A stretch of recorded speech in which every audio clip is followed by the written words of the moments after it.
Hello, everyone. Welcome. Thank you for joining.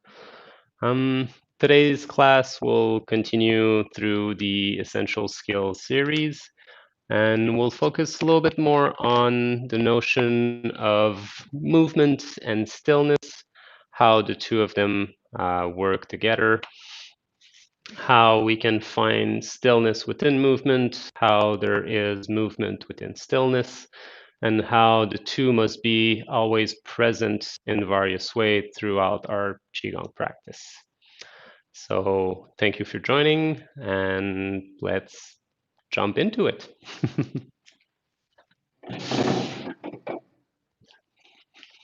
Hi, Alex. Hi, Lene. Thanks for joining.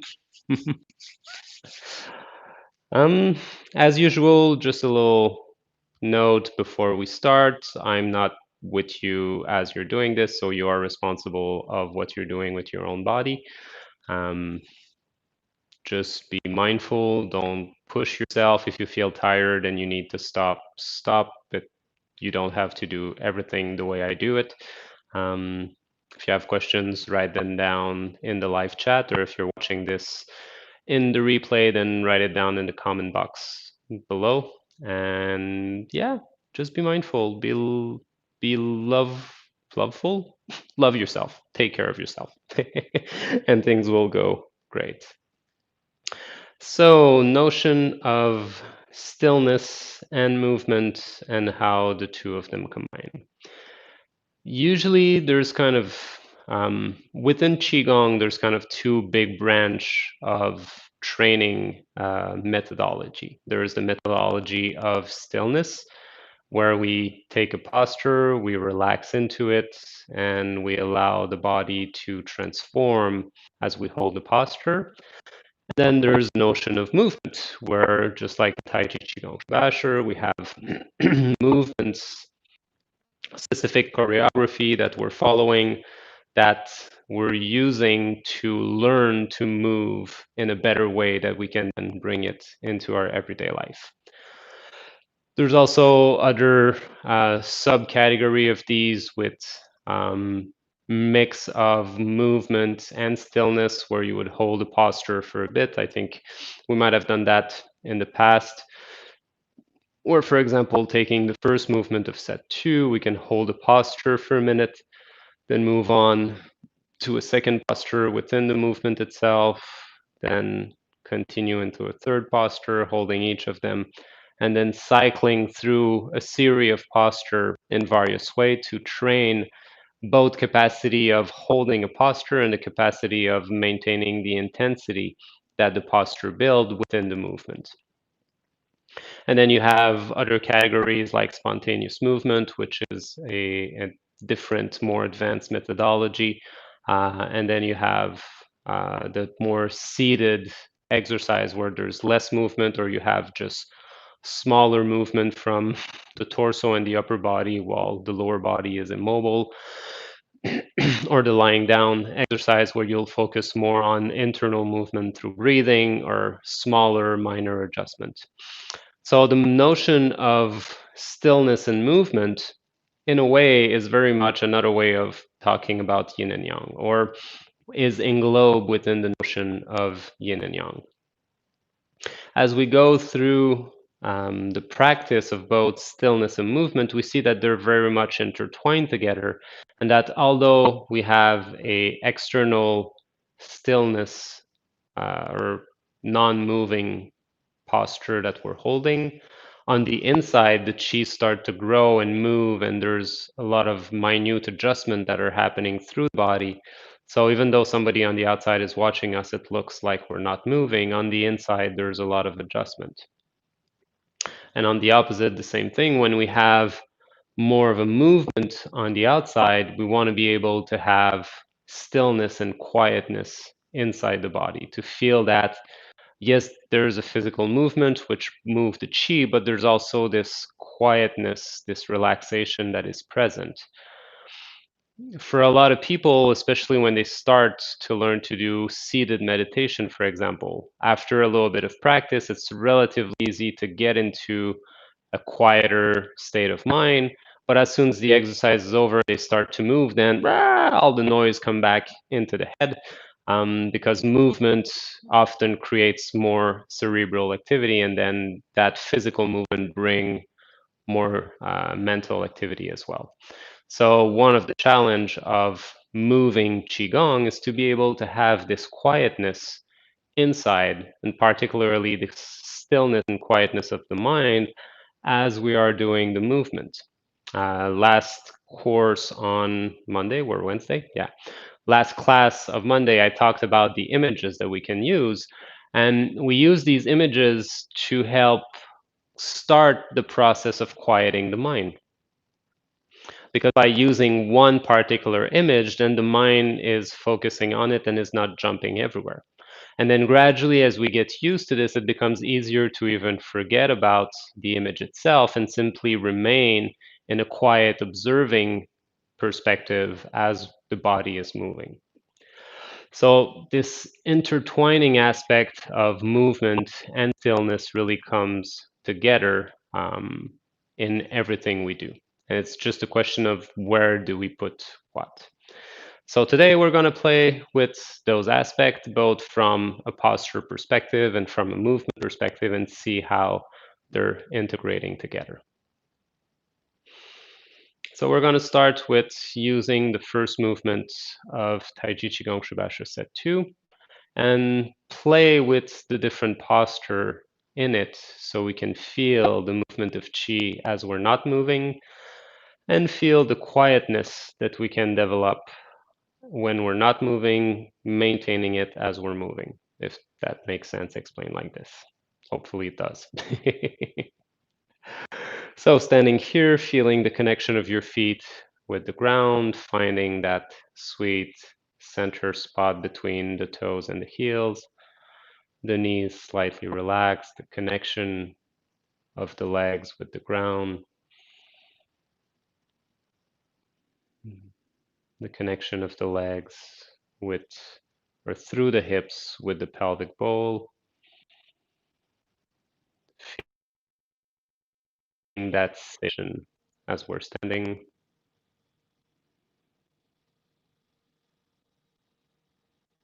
feeling the opening of the sacroiliac, allowing the sacrum and the coccyx to be moved from the perineum as we breathe, feeling the downward movement of the diaphragm, filling up the lower abdomen, then the perineum, then opening up migmen as the coccyx and sacrum are being pulled under, while maintaining the hip structure open and not changing its position.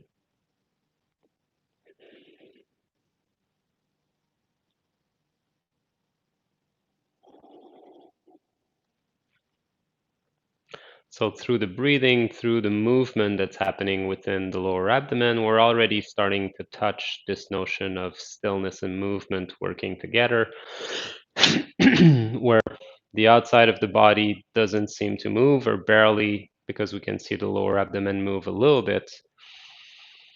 But as we do this, we can feel that intra-abdominal pressure starting to change and create ripples through the legs and through the spine, as the rest of the body remain mostly immobile from the outside or from an outside perspective.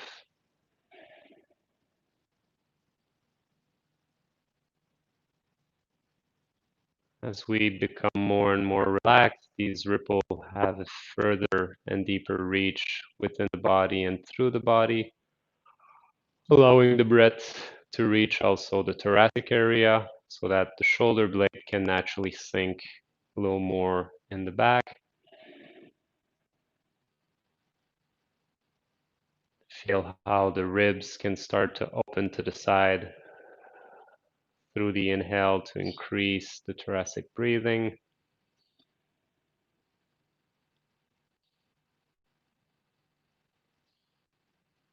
How this movement, soft movement of the shoulder blades, can have ripples through the arms all the way to the fingertips.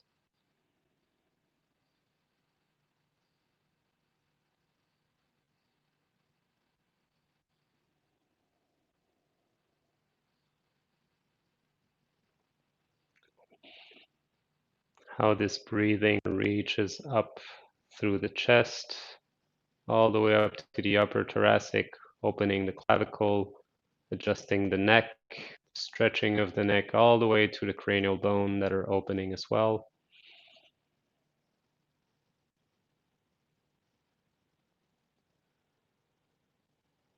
And the gentle relaxation and return of chi into the lower abdomen on the exhale.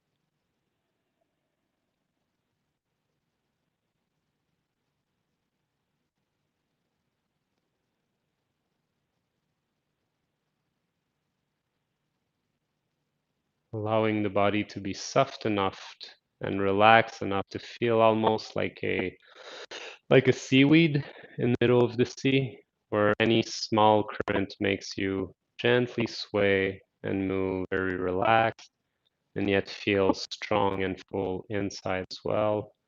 Feeling how your own movement creates also ripple all around you.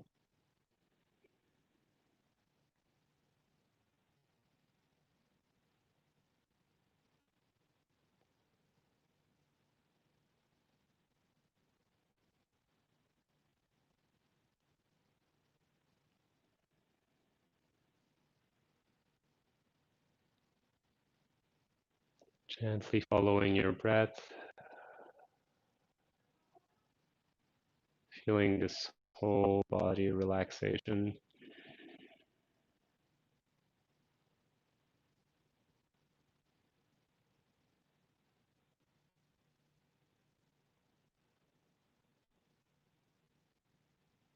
Feeling all these little ripple, these little movement inside that allow your body to adjust as you breathe. Relax.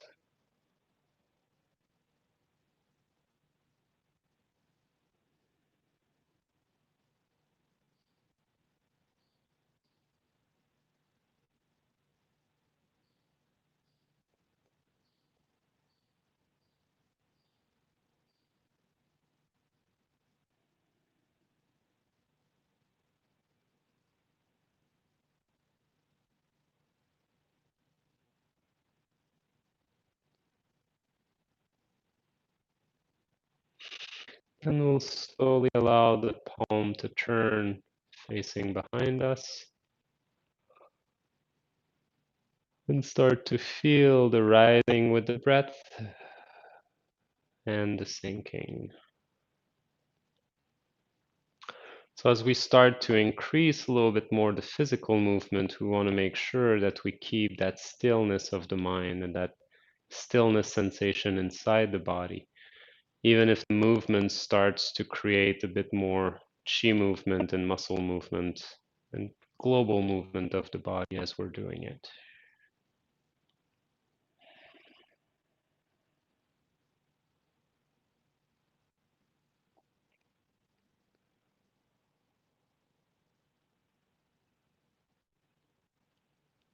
So maintaining this inner calmness.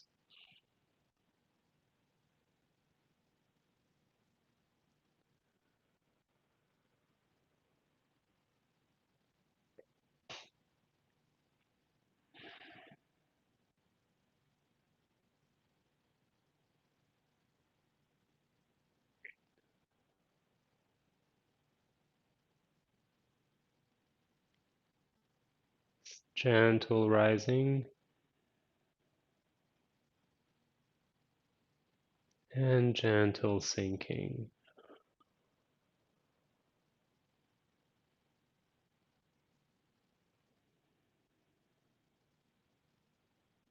And we'll take our time with this part. And what I want you to do is to see how much of a movement you can do without being taken or distracted by your mind. So as you're doing it, if you notice that you start to be distracted, reduce a little bit the movement. By distracted, if you start to think and you're not observing anymore, as soon as you realize it, just come back, do a bit of a smaller movement, reduce your physical movement until you feel the calmness again. And then once you feel the calmness has returned, increase the physical movement again while maintaining the quietness and the calmness inside.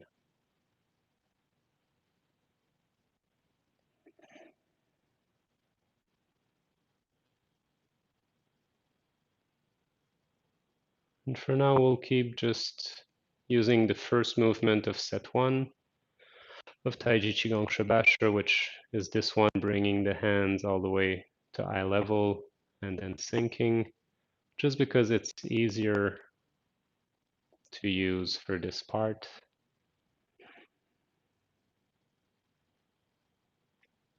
And observe yourself, observe your mind. See if you're able to move for 3 to 5 repetitions without thinking, simply observing what's happening in your body.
If you're able to have at least 3 quiet ones, you can move on to the first movement of set 2. See if bringing your hands above your head and you're still able to maintain that quietness.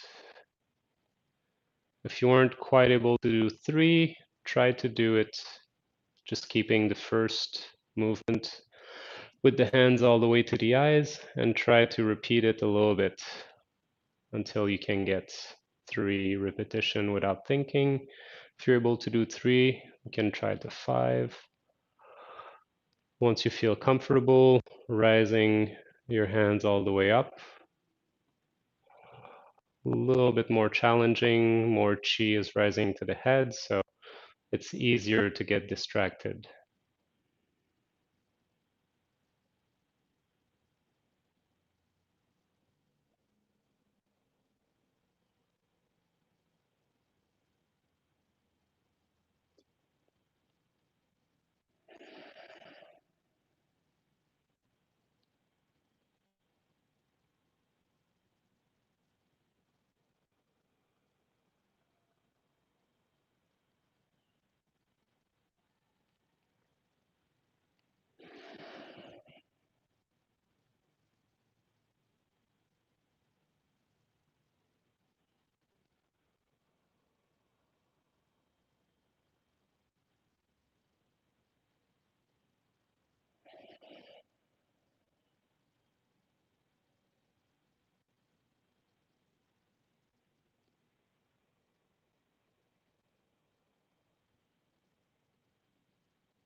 Let's do one more.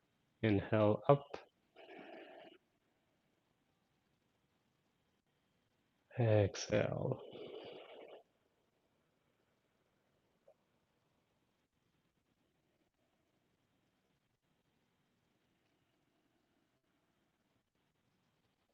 Taking a moment to revise your posture, verify the connection of your feet with the ground,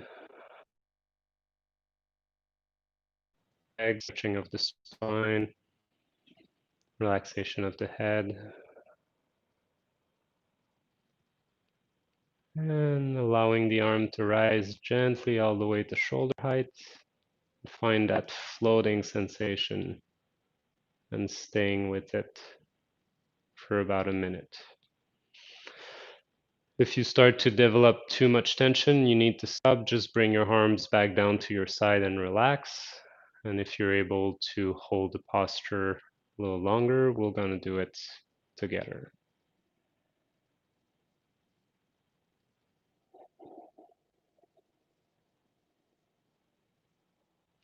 The goal of posture is not to use strength to stay as long as possible, but on the opposite, to relax with the minimum amount of effort and releasing any tension so you can feel like you're floating.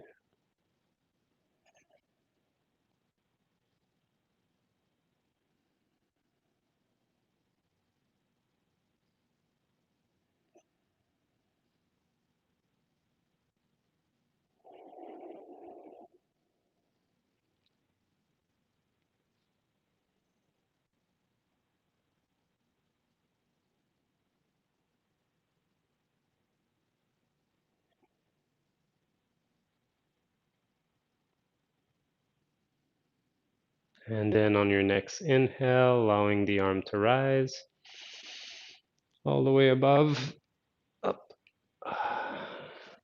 palm up, shoulder gently outward.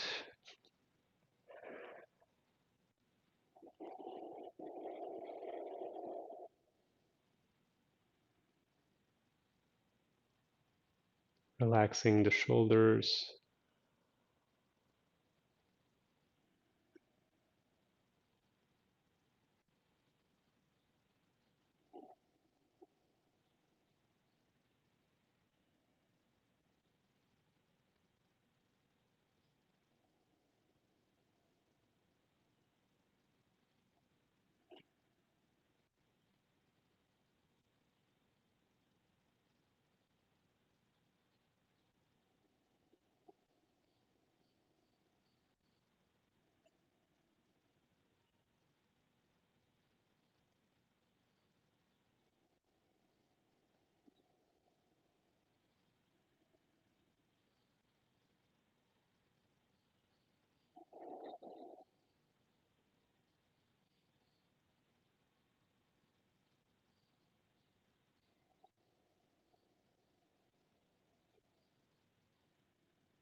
Then gradually allowing the arms to open,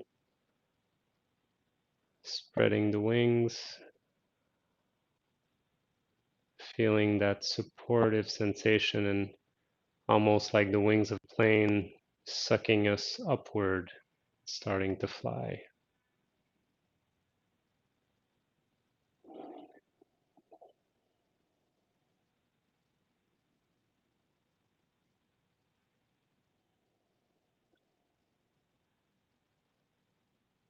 Maintaining the calmness of the mind, but observing the intensity of the chi moving through the body.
And gradually letting the arms come back down, releasing any tension from the shoulders, feeling the connection through the fingertips and the feet deep into the ground.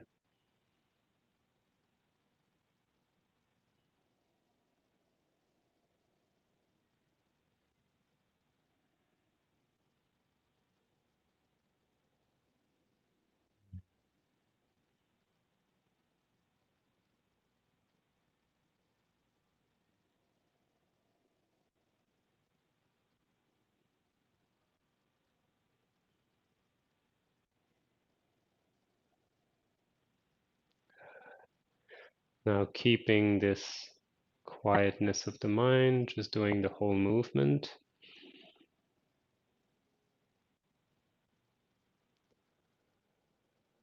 Trying to maintain the same intensity and the sensation of chi through the body. The same level of relaxation.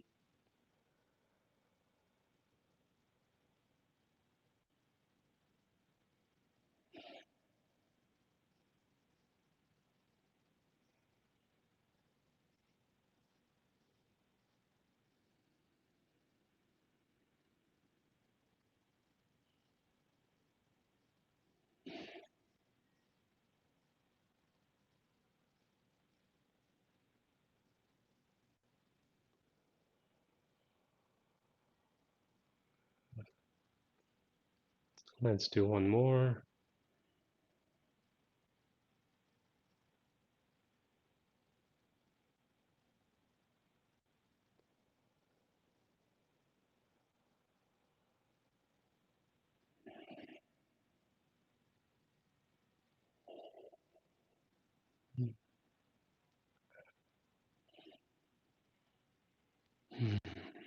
Gently rubbing the palms together. Good.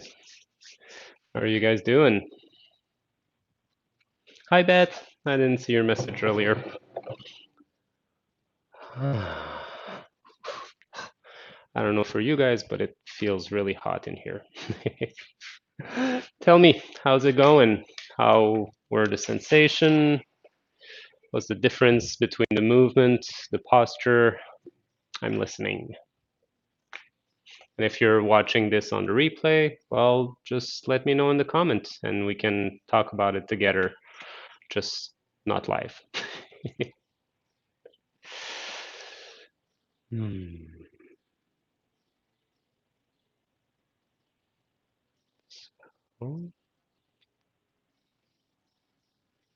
Going well. I have a chatty mind, but today was able to have lots of stillness. Excellent.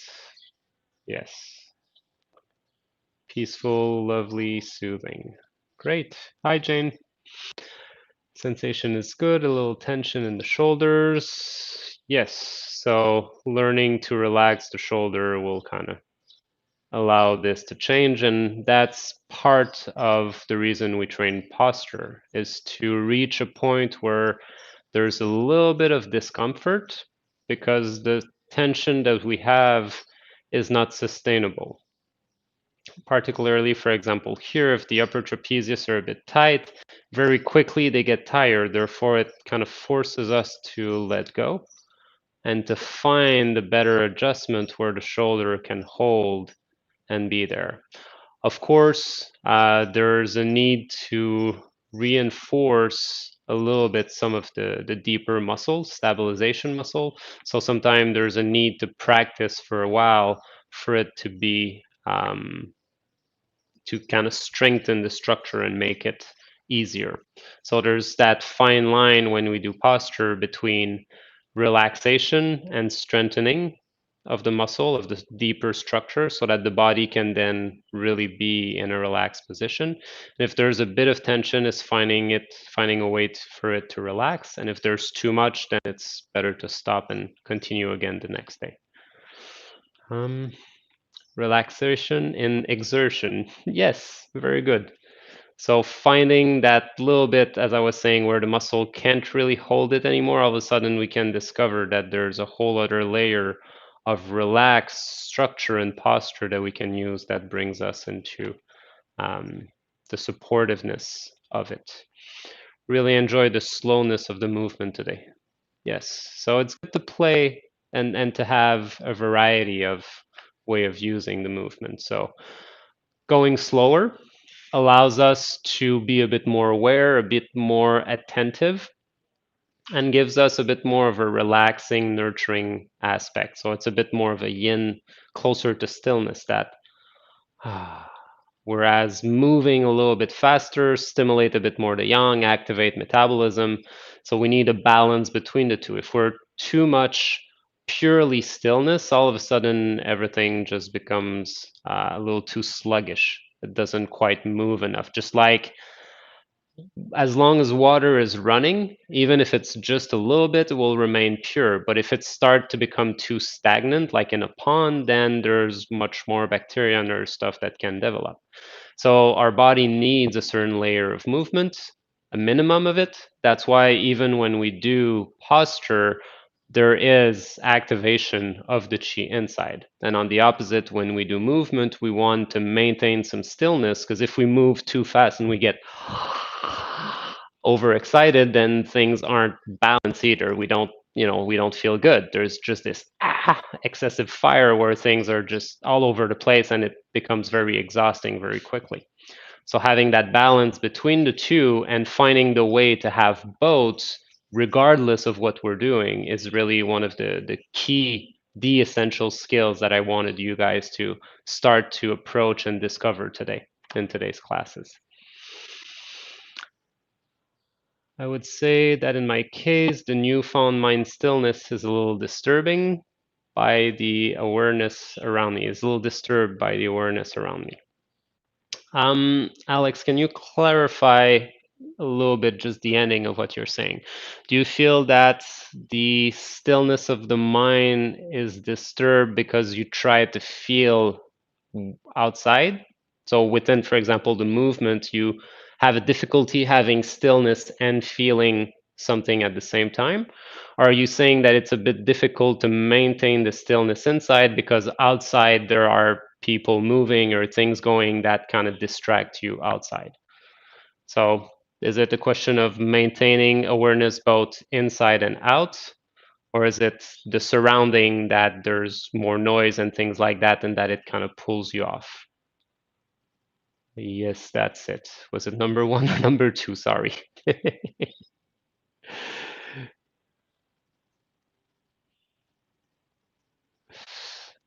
I'll give you a minute too. Number one. Okay, good. Well, that's a good problem in this case. Gradually, this ability to have awareness both inward and outward will start to grow. And so that's great that you were actually able to find the two poles, so to speak, and now finding that connection between the two will start to grow and reinforce. So what I suggest for you, Alex, when you do a bit more of the posture or something a bit more relaxed with less movement, really use this to allow you to grow and feel more inside. And when you do the movement, feel a bit more what's moving. And then gradually the two will naturally grow and kind of mingle together and create that connection. So you can have them both. It's easier to feel inward when we're still. It's easier to feel a bit more what's going on when we move. So training both will gradually start to connect together. Thank you for those thoughts on pace of movement. I'd love for you to do a whole class on how to practice with all the essential skill. There's so much to work on, how to know what to do somehow. Yes, Jane. So my goal with the essential skill is to kind of bring you a bit of it's like a tasting platter. You got a bit of everything, you try, and you see which one feels a little bit like the right one for you to work with now. Because of the format of YouTube, I don't really know how you guys are doing within your practice. And especially when there's people watching the video later on, I don't really have any connection. So I don't know in what order they're doing it. And I can't really guide you more personally. There's a way to do that if you're interested to work one-on-one on Skype. That would be an option. Otherwise, it's, I would say, within this format of YouTube, the easiest way would be to kind of, how to say, try one, feel so far in those that we've played with, the one that seems interesting, that you have a bit more affinity, work with it until you feel that you're able to kind of use it in different ways. And then once one feels good, then try another one. I would say globally, breathing is really one of the essential aspect that kind of connects the movement deeper within the body. So developing the breath, developing a little bit more the movement of it, um, finding, like we did, the posture, slowly seeing how the chi mixed into it, and then connecting with a movement is another way, is another one of the most aspect. Everything else is kind of in between these, between the movement, between the stillness, and between the breath. Once we have these three, all the other layers that I've talked about so far are somewhere in between and help us to kind of discover these elements. So, yeah, I can try to bring a little bit more of that all together. How can I explain that in a different way? Everything that I presented in this series of essential skills are elements that develop naturally. The exercise that we did are there to help you guys realize them a little bit more, become a little bit more aware of those. And then as we practice them separately, and often with just, if you noticed, I used a lot the first movement of set one or the first movement of set two, because they're easy to do. And they allow us to have not too much to think about as far as the movement, but really focus on the particular skill I want you guys to experiment. And then once you get used to it, finding it as you're moving around becomes a little easier. So hopefully that kind of help with that. But I'll try to, maybe I'll do that for a bit. We'll use the Friday class like we did last week as a practice of set two, and use that to integrate a little bit more some of the elements into the movement. That's actually a good idea. Let's do that. The slowness you pointed out today makes it easier to handle issue we might have. Yes, everybody have their own issue. So yeah, doing it a little slower allows us also to remember. That's one of the reasons why Taiji Chuan, even though it's a martial arts, is practiced in very slow motion. It's to help the student to start to feel what part of the body are connected, what part are a little lost, and therefore practicing finding the best way of moving, so that when you end up in a physical confrontation, all of a sudden everything becomes a little easier to deal with because you trained it enough, if that makes sense. Yes, I really appreciate that advice to start with choosing the one I feel most resonates. Very helpful. Good. Enjoy the one where you explain how the energy was flowing where. Okay. Yeah. So again, all these elements that I'm talking about are not things that we need to force ourselves to do. It's very much a expression of one of the quality that the body develops. And so sometimes feeling one aspect and focusing on it for a while allow it to kind of take root a little bit more so that we become more comfortable with it. And then we realize that from it, other aspects start to grow. That's why after learning kind of the general choreography, using the breath or connecting upper and lower body so that there's a more harmonious movement through, and then connecting the breath, From there, everything else starts to unravel bit by bit, and it doesn't necessarily unravel in the same order for everyone.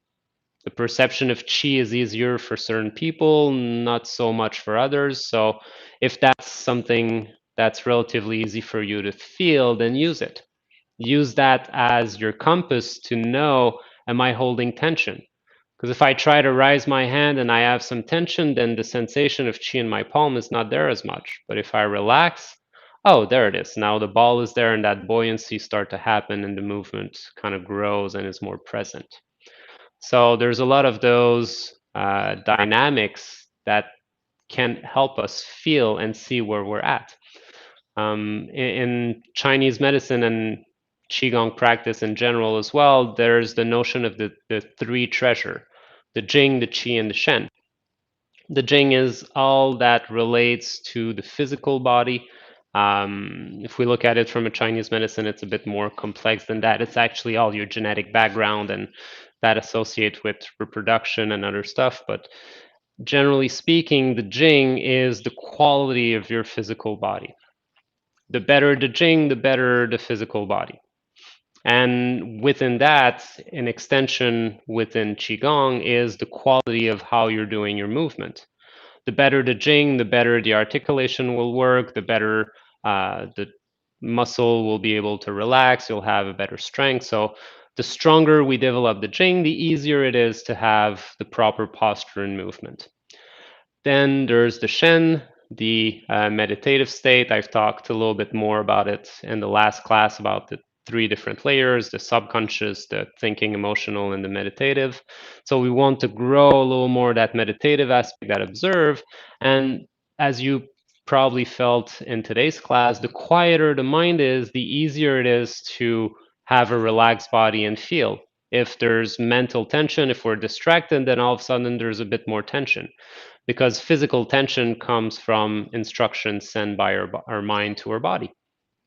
If our mind is quiet, if there's no emotional tension, if there's no mental tension in a very wide range, then the body becomes a lot more relaxed. So as we enter this relaxation or meditative state, then the body follows. Once the Jing and the Shen are said, then the Qi is the one that makes the links between the two, because we have the Shen that reside mostly up in the head, the Jing, which is mostly the rest of the body. Of course, part of it comes to the head, and there's that little part of the neck that links the two. And then, in order for it to function through the Qi, is where the communication really happen. And if we feel it and we allow it to become stronger and more present, then the mind is quieter and the body is more relaxed.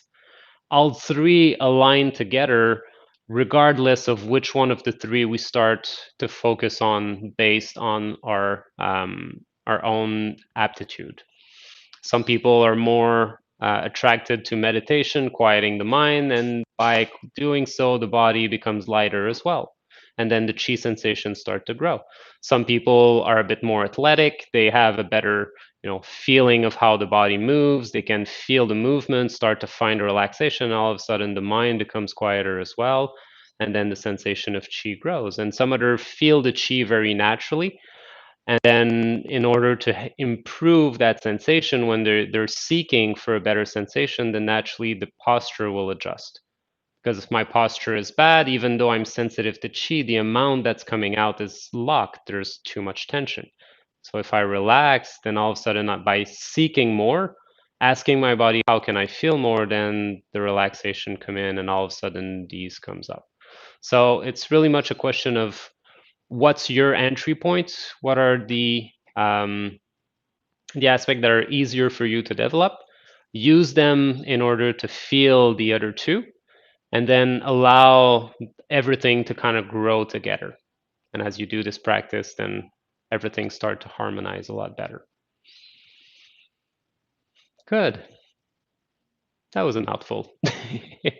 Thank you, guys. All right. So that will be it for today. Um, Hope you'll enjoy practicing your stillness and motion and your motion and stillness. Um, and we'll see each other Friday to try to put more of that all together within set two movement and the form in general. So Thank you for being here. Thank you for the question and discussion. It's always a pleasure to have a bit more interaction with you guys. And I'll be seeing you on Friday. Ciao. Take care, everyone.